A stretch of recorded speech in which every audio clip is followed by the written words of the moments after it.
Before we begin today, I want to invite you to do something a little different with us. Wherever you are right now, maybe you're commuting, just watching the road stretch out before you.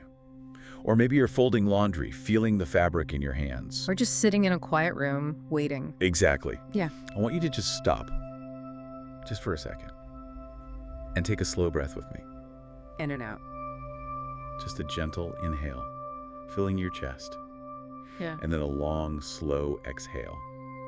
Let the noise of the day just settle around you, like dust motes in a sunbeam. That's a really nice image. We aren't here to rush through a list of facts today. We're here to have a quiet conversation. Just us and you. Yeah. You know, like close friends sitting by a fire in a dim room. That's a beautiful place to start. And I think a necessary one, because the topic we're exploring today, burnout, it's so often surrounded by just noise. Right. It's all this frantic energy of fixing it or pushing through or trying to hack our way to better performance. But the source material we're diving into from Lunari Labs, it asks us to do the exact opposite. To slow down. It asks us to slow down. It asks us to listen. Exactly. The title of the piece we're looking at is Burnout. Can it be predicted? But as I was reading it, I realized it's not really about prediction in the way we think of it. You know, like a weather forecast or... Or a stock market trend? Yeah. It's so much more intimate than that. It's about the body's quiet signals. You know that feeling, right? The article describes them as subtle shifts. Maybe it's a restless night where you're just tossing and turning, staring at the ceiling. Or that nagging dip in energy that your second cup of coffee just can't seem to fix. Or the mood swings, the ones that just seem to creep in without any warning at all. Yeah. You snap at a loved one over something so small like a dish left in the sink. Or you feel this sudden wave of sadness during a commercial and you think to yourself, where on earth did that come from? It feels so disproportionate. Right. And the tragedy, and I think that's the right word for it, is that we usually just dismiss these things. We do. We tell ourselves, oh, I'm just busy, or it's just a crazy week, it'll pass. We normalize it. We normalize the weariness until it becomes our baseline. We start to assume that feeling drained is just the price of admission to the modern world. We almost wear it like a badge of honor. That dismissal, though, that's the real heart of the problem, isn't it? It is. We treat the body like a machine that's just, acting up, like a car that's making a funny noise that we'll check later because we don't have time to pull over. But it's not a machine. It's not a machine. It's a dynamic, living system that is constantly communicating with us. And the core question this deep dive poses is so soft, but it's profound. What is it? What if your body has been whispering to you all along? That line, it just stopped me in my tracks when I read it. What if your body has been whispering to you all along? It just reframes everything. It really does. Yeah. Because we tend to wait for the body to scream, don't we? We do. We wait for the collapse, the panic attack, the total inability to get out of bed in the morning. We wait for the medical emergency or for the relationship to fracture. Right. We wait until it's a crisis. But the whole premise here is that prediction is possible. Not as this warning siren that blares at the last possible second. But as an act of listening. A continuous, gentle act of listening. It's about tuning into the frequency of your own physiology. So that's our mission today.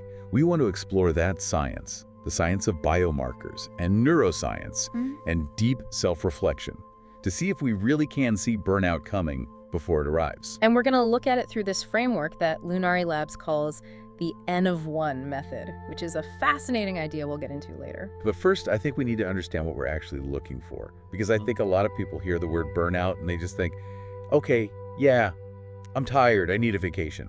And it is so much more than just tired. That's such a dangerous misconception. Why dangerous? Well, if you're just feeling tired, sleep usually fixes it. You take a weekend, you sleep in, you disconnect, and come Monday, you feel refreshed. Burnout is distinct because it is a state of chronic exhaustion. Physical, emotional, and mental. It's an exhaustion that rest doesn't immediately cure. It's more like a hollowness. Right. And the source material breaks it down into 3 specific dimensions that I think are really important for us to just sit with for a moment because they can manifest so differently for everyone. Let's go through those. Yeah. Because I think just naming them helps us see them. The first one is emotional exhaustion. This is usually the first sign people recognize. It's the most visceral one. It's that feeling of being completely drained. Yeah. It's not just that your muscles are tired, it's that your capacity to care, to engage, to handle even one more request, is just depleted. It's the feeling of being overwhelmed. By the sheer volume of life, yeah. Yeah. It's waking up and feeling heavy before your feet even hit the floor. Or looking at your calendar and feeling this, like, physical weight pressing down on your chest. I resonate with that so deeply. It's that feeling when the phone rings and your immediate internal reaction is just no. Yeah. Not even anger or annoyance, just an inability to take in any more input. It's like your sponge is full, and it cannot absorb a single drop more. But the second dimension, this one hit me harder because I think we talk about it less. Depersonalization. This is a heavy one, and often the most confusing for the people who are experiencing it. In clinical terms, it's sometimes called cynicism. Cynicism, okay. But depersonalization feels more accurate to the actual experience. It's a sense of detachment. The article describes it as feeling like a stranger in your own life. Wow. You might look at your work, your colleagues, even your family, the people you love the most, and feel this strange distance, like you're watching a movie of your life instead of actually living it. That's a terrifyingly relatable feeling for a lot of people, I think. You're sitting in a meeting, people are talking, their mouths are moving. And you just feel like you're behind a pane of glass. Exactly. Or you're at dinner with your family, and you can see everyone laughing, but you can't feel the joy yourself. Why? Yeah. Why does the brain do that? It feels almost cruel. It's actually a defense mechanism. Oh. It's the brain trying to protect itself. When the emotional input becomes too intense or too constant or just too painful, the brain creates distance from the source of the stress just to survive. So it numbs you out. It numbs you out. It's not cruelty. It's a desperate attempt at preservation. It's the brain saying, I care too much and it hurts, so I'm going to stop caring for a little while. So you stop caring so you can stop hurting. That makes a heartbreaking kind of sense. Precisely. And that leads directly to the third dimension, which is reduced personal accomplishment. This is the doubt, the inner critic that just gets louder and louder. Yes, it's questioning your own value, your own effectiveness. You might be working harder than ever, grinding away for hours, but you feel completely ineffective. Like nothing you do matters. Like nothing you do actually matters or moves the needle. It's this crushing sense of inadequacy. You could literally win an award and you'd think, I fooled them. So when you combine these three, the profound exhaustion, the numbing detachment, and that crippling self-doubt, you have a very, very dangerous cocktail. And this isn't just a mindset issue. I think that's the most important thing to take away from this first part of the deep dive. This is not a failure of will. No. You can't just positive think your way out of it. You can't just grit your teeth. This is biology. The source goes into the neuroscience of it, actually visualizing the brain under pressure. Let's do that for a moment. I want you, the listener, to just imagine your brain not as a static computer, but as a landscape, like a garden or a rich forest ecosystem. Go ahead. Sustained stress acts like a slow erosion on that landscape. It physically alters how the brain functions and even its structure. It's like a slow, steady rain that washes away the soil needed for things to grow. The source specifically mentions two areas, right? The prefrontal cortex and the amygdala. We hear those terms a lot, but what is actually happening to them during burnout? So think of the prefrontal cortex as your CEO. It's right behind your forehead. It's the center for decision-making, emotional regulation, complex planning, focus. The adult in the room. The adult in the room, exactly. It's the part of you that says, okay, I can handle this, or here's the logical solution, or I probably shouldn't yell at my boss right now. A very important part. A very important part. But under chronic stress, the neural connections in this area literally begin to atrophy. They weaken. The CEO becomes exhausted and starts checking out. The executive function degrades. So your ability to regulate yourself, Yeah. it essentially just erodes. And while the CEO is falling asleep at the wheel, the amygdala is waking up. The amygdala is the alarm system. It's the primitive center for fear and threat detection, the fire alarm. In a burnout state, the amygdala becomes hyperactive. It actually grows in volume and connectivity. Oh, wow. So you have a weakened ability to regulate your emotion because the CEO is offline, coupled with a heightened sensitivity to any potential threat. That explains so much. It explains why, when you're burning out, a small email can feel like a saber-toothed tiger. Exactly. Your CEO is offline and your alarm system is stuck in the on position. You are biologically primed to overreact. And framing it that way, as a physiological alteration and erosion, that's so important. It removes the shame. It does. You aren't weak for feeling this way. You aren't bad at your job. Your biology has been eroded by this tide of chronic stress. Your brain is physically functioning differently than it does when you're well. It allows us to extend some grace to ourselves. You know, if you had a broken leg, you wouldn't expect yourself to run a marathon. Of course not. But we expect our brains to run marathons even when the prefrontal cortex is offline. We try to sprint on a broken leg. It's a perfect analogy. So if the brain is changing, then surely the rest of the body is changing too. The brain doesn't exist in a jar. It's connected to everything. The heart, the gut, the immune system, everything. And this is where we get into the prediction part of our conversation. The source talks about biomarkers. Right. And biomarkers are simply measurable indicators. They're these objective glimpses into the hidden changes that are happening inside you. We can't see the erosion in the prefrontal cortex in the mirror. But we can see the chemical tides in the blood. And the rhythm of the heart that result from it, yes. One of the big ones mentioned is cortisol. I feel like we hear about cortisol constantly. It's always the villain in the wellness story. But let's unpack it here. Is high cortisol the definitive sign of burnout? It's more complex than just high. Cortisol is often called the stress hormone, but it's really an energy mobilization hormone. Okay. It's released via something called the HPA axis, the hypothalamic pituitary adrenal axis. When you're stressed, this axis fires up to give you the energy to fight or flee. So in the early stages, cortisol would be high. Yes. In the early stages of stress, cortisol is often chronically elevated. You're wired, you're anxious, you're stuck in that alert mode. You just can't relax. But the article mentioned something about it blunting later on. What does that mean? This is where it gets really fascinating and frankly concerning. In deep chronic burnout, the HPA axis can become so dysregulated that it just stops responding properly. It essentially gives up.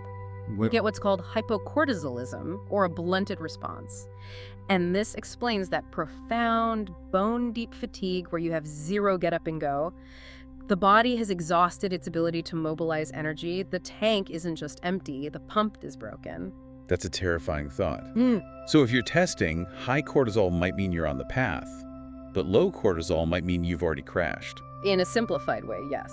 The source also mentions some other fascinating markers, things like inflammatory markers, specifically interleukin-10. What is that? It's a cytokine, basically a signaling protein used by the immune system. And interleukin-10 is an anti-inflammatory. So it's a good thing.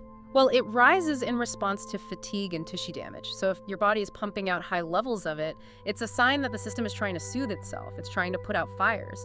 It suggests your body perceives your daily life as physically damaging. Like an infection. Almost like an infection or an injury. Your job or your lifestyle might be convincing your body that it's sick. It's treating your inbox like a virus. That is a stark way to put it.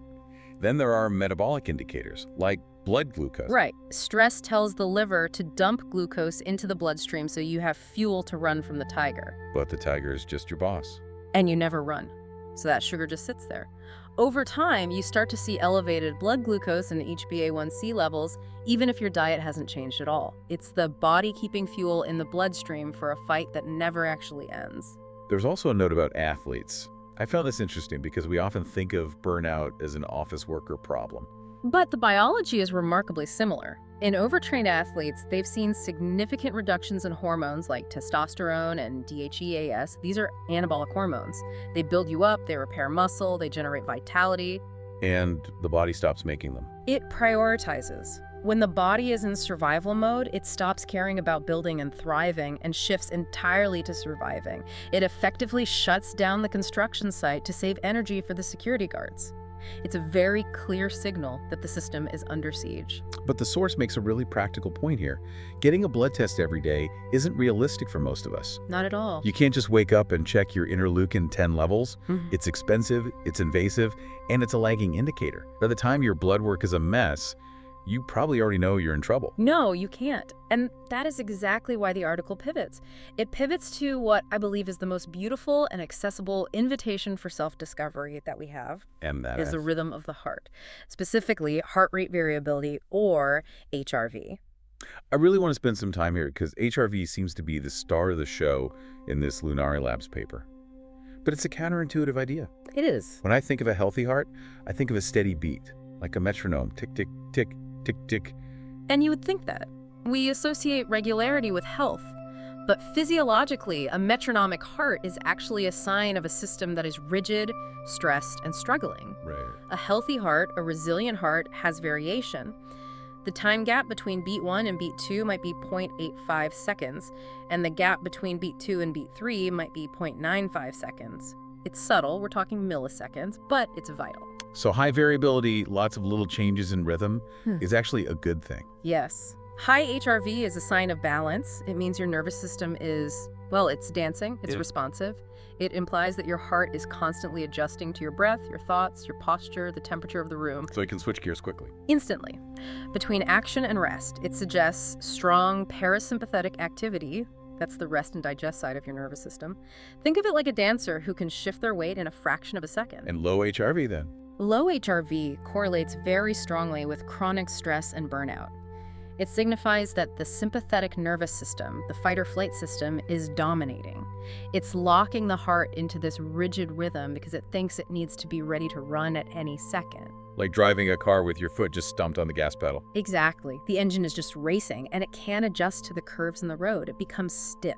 The source mentions that studies show people with high burnout scores often have significantly decreased HRV. It really is like a non-invasive way to hear the nervous system speaking. It is. It's a direct line to your autonomic nervous system. And the beauty of it is, with modern technology, watches, rings, chest straps, we can actually see this data now. Right. We don't need a lab. We can see if our resilience is dipping days or even weeks before we actually feel the emotional crash. It's a true early warning system. That is the whisper we talked about at the beginning. Yeah. The heart losing its dance before the mind loses its hope. That's a poetic way to put it, and it's entirely accurate. When your HRV drops and it stays low, your body is telling you, I am losing my capacity to recover. Even if you feel okay-ish or you're pushing through on adrenaline, the data might be saying we are running on fumes. But, and this is so crucial, the data is only one part of the story. Yeah. We can't just become slaves to our smartwatches. The source reminds us, data is not just numbers. It is how you feel when you wake up. Right. We aren't just biological machines. We are feeling, thinking beings. And this is where the article transitions to self-reported signals. Your subjective experience is data. We discount it so often, don't we? We do. We discount our feelings as just feelings, or we gaslight ourselves saying, I shouldn't feel this way, but they are valid signals. The source references the Maslach Burnout Inventory, which is the gold standard for measuring burnout clinically, but we can adapt its concepts into questions we can ask ourselves. I love that idea. Let's pose these to the listener right now. If you're listening, just let these questions land. Don't analyze them. Just feel the answer in your gut. The first one connects to that cynicism we talked about. Do you feel a rising distance between you and the things you used to love? Or think about your work. Do you find yourself becoming more critical, rolling your eyes more, assuming the worst intent from your colleagues? That rising cynicism isn't just you becoming a grumpy person, it's a defense mechanism. It's that depersonalization setting in. Here's another one. Do you doubt your own effectiveness, even when you're getting things done? You check the boxes, you finish the project, but you feel no satisfaction. Just relief that it's over. And dread for the next one. These aren't just bad moods. If they are persistent, they are data points. They are the mind reflecting the state of the brain. And then there's sleep. Oh, sleep. The article calls it a bi-directional link. Sleep is so often the first domino to fall. It's both a cause and a symptom of burnout. Burnout destroys sleep quality, and then poor sleep accelerates burnout. It's a vicious cycle. The brain cleans itself during deep sleep. If you miss that, the debris just piles up. The source mentions sleep reactivity. I hadn't heard this term before. What is that? Sleep reactivity is the degree to which stress disrupts your sleep. We all know people who can have a terrible, stressful day, get fired, crash their car, and still hit the pillow and sleep like a log. I envy those people. Don't we all? They have low sleep reactivity. Their sleep system is robust, it protects them.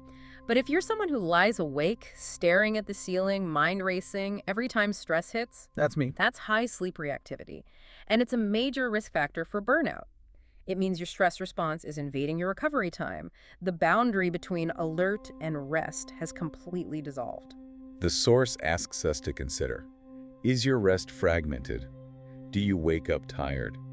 I think for so many of us, the answer is just a silent, exhausted yes. And we need to listen to that yes, insomnia, or that feeling of being tired but wired, where your body is exhausted but your brain is buzzing. That's often the very first harbinger of the burnout cycle. The body is unable to power down. The off switch is broken. We also need to track our emotional weather. I like that phrase. It feels less clinical than mood tracking. It's a helpful metaphor, isn't it? Clouds pass, storms pass. A bad day is just weather. Everyone has bad weather. But in burnout, the climate changes. The weather gets stuck. If daily feelings of irritability or sadness or a lack of motivation become your climate, if it rains every single day for a month, that is a signal of emotional impairment. And the source is very gentle here. It says, these persistent negative shifts are not personality flaws.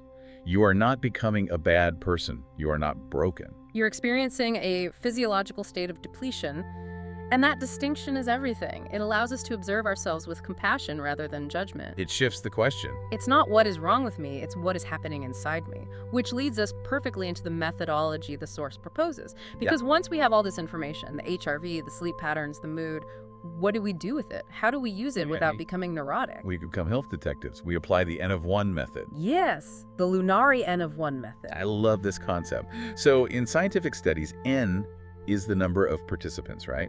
Right. And you usually want thousands. You want N 10,000 to get a statistically significant result for the general population. But here, N equals 1. The study is you. The study is you. And that's really the only study that matters for your life. General science can tell you that coffee keeps most people awake, or that stress raises cortisol in most people, but it cannot tell you exactly how your body reacts to a missed deadline, or a glass of wine, or a bad night's sleep. You have to find that out for yourself. You are the ultimate authority on your own health. The source frames this as treating your life as a personalized study. And it's all about curiosity. Curiosity, not judgment. That is the key phrase. We're not tracking to grade ourselves. We're not tracking to say, look how bad I'm doing. My HRV is terrible. I failed at sleep. That just adds more stress. Right. We're tracking to understand the mechanism of our own lives. We're just looking for cause and effect. So how do we actually do this? The guide suggests observing without becoming obsessive, which is a real risk. We don't want to get orthosomnia, where we lose sleep worrying about our sleep tracker. Absolutely. It calls it a thoughtful practice. You start by forming a gentle hypothesis. You don't just collect data for no reason. You might ask yourself, does a week of low HRV match the days I felt most heavy and detached? Or, does my mood dip 2 days after a night of fragmented sleep? How does alcohol on a Tuesday affect my focus on a Wednesday? It lists 4 compassionate data points to observe over maybe 4 to 6 weeks. It suggests keeping it simple. Let's run through them. First, sleep quality. Hours are important, yes, but specifically the quality. Was it restorative? Did you dream? Did you wake up feeling rested? A simple yes, no, or a 1 to 5 rating is enough. It's about how you feel about the sleep, not just what the clock says. Okay. Second, HRV. The trend is more important than the daily number. Don't panic over one low day. Is it diving down consistently as your work week heats up? Does it recover on weekends? Checking it in the morning gives you a baseline. It's like checking the fuel gauge. Third, mood. Just a simple rating. Energy, satisfaction, 1 to 10. Or even just a word. Anxious, flat, bright, heavy. Just trust your first instinct. And fourth, perceived stress. How tense do you feel? Again, a simple scale is all you need. So you do this for a month, you have your little notebook or your spreadsheet, and the goal here is not to diagnose yourself with a medical condition. The source says correlation is an invitation for adjustment. That's it. You're looking for the patterns. And if you see the correlation, if you see that every time your HRV drops below a certain point, your cynicism spikes 24 hours later, you have incredibly powerful information. You have a map. You have a map, you know your personal cliff edge. You can predict the crash. You can. And because you can see it coming, you can act. You can say, okay, my body is whispering that the load is too heavy, the graph is trending down, I need to adjust tonight, I need to cancel those plans, go to bed early, do some breath work, unplug. You adjust before the whisper becomes a scream. Yes. It's empowering. It takes the mystery out of it. It stops burnout from being this ghost that just haunts you. It gives you agency. Burnout often feels like something that happens to us, something we're helpless against because of our jobs or the world. But this approach says, no, you can see the waves forming. You can adjust the sails. It shifts the locus of control right back to you. So let's bring this all together. We've traveled quite a distance today. From the neurons atrophying in the prefrontal cortex. To the rhythm of the heart, to the quality of our sleep and the color of our moods. And we've seen that they're not separate things at all. The neuroscience, the heart rate, the sleep, the mood, they are all chapters of one story. your story. The Yeah. body keeps the score, and it is constantly reading that score out loud to you if you're willing to hear it. The goal, as Lunari Labs puts it, is agency through awareness. Awareness is the very first step of change. You cannot change what you do not see. This isn't about being alarmist or living in fear of the next burnout. It's not about quitting your job tomorrow. It's about recognizing that your body is your partner. Yes. And its responses, even the painful ones, even the exhaustion, they are not punishments, they're invitations. Invitations to pause, to breathe, to realign. Precisely. To reclaim control. To turn those signals into steps toward resilience. To realize that self-care isn't a luxury, it is a necessary maintenance protocol for the sophisticated system that is you. For those of you listening and thinking, I want to do this, I want to be a pioneer in my own health, the source does mention some resources. There's a waitlist for a PDF guide with tracking templates and something called the Pioneers Program. But really, the most important tool is already with you. It is. It's the willingness to listen. It is the curiosity to look at your own experience with fresh eyes. As we close this deep dive, I want to leave you with one final thought to carry with you into the rest of your day. We live in a world that demands without again. We ignore our bodies to maximize our output. We are taught to override the signals. What if the most radical, rebellious thing you can do today is to stop, put your hand on your heart, and simply ask it, what are you telling me? And then actually wait for the answer. Peace and self-discovery to you all. Take care. We'll speak again.